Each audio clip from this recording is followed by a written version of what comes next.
Good morning मित्रांनो. आजचा दिवस खूप खास होता कारण आपण आपल्या लाडक्या दादासोबत आज फुल बिझनेस टूर करणार होतो. मग काय, सकाळी दादासोबत आलो आम्ही थेट ऑफिसला आणि मग ऑफिसमध्ये न बसता डायरेक्ट गेलो गोडाऊनला. तिथे जीनचा स्टॉक चेक केला आणि म्हणाले, अरे हे तर लई कमी आहेत, बाकीचा माल कुठे गेला, सुट्टीवर का? मग पोरांना विचारले, काय रे पोरांनो, बाकीचा माल का लोड केला नाही? शुभम सेठ लगेच म्हणाले, नाही दादा आता लगेच लोड करतो.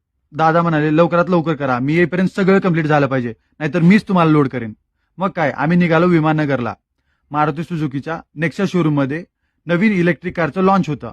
दादाचे जुने कलिग तिथे जनरल मॅनेजर आहेत. नवीन इलेक्ट्रिक व्हेकल लॉन्चसाठी खास बोलवलं होतं. मग काय, स्टाफशी भेटले, सत्कार झाला आणि मग दादाच्या हस्ते लॉन्च झाली ब्रँड नवीन मारुती सुझुकी ई-विटारा. मित्रांनो, कलर, फीचर एकदम कडक, एकदम जबरदस्त आणि मुख्य म्हणजे इलेक्ट्रिक म्हणजे मिडल क्लाससाठी एकदम परवडणारी. तिथल्या स्टाफने दादाची जर्नी सांगितली, कसं त्यांनी मॅक्स ब्रँड उभा केला, जे की आज महाराष्ट्रात धुमाकूळ घालत आहे. मग दादा म्हणाले, मेहनत करा, आज जिथं मी आहे उद्या तुम्ही पण तिथंच असणार.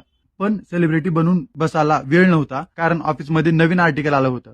म्हणून लगेच निघालो परत. ऑफिसला पोहोचल्यानंतर आपले बॉईज फुल स्पीडमध्ये काम करत होते.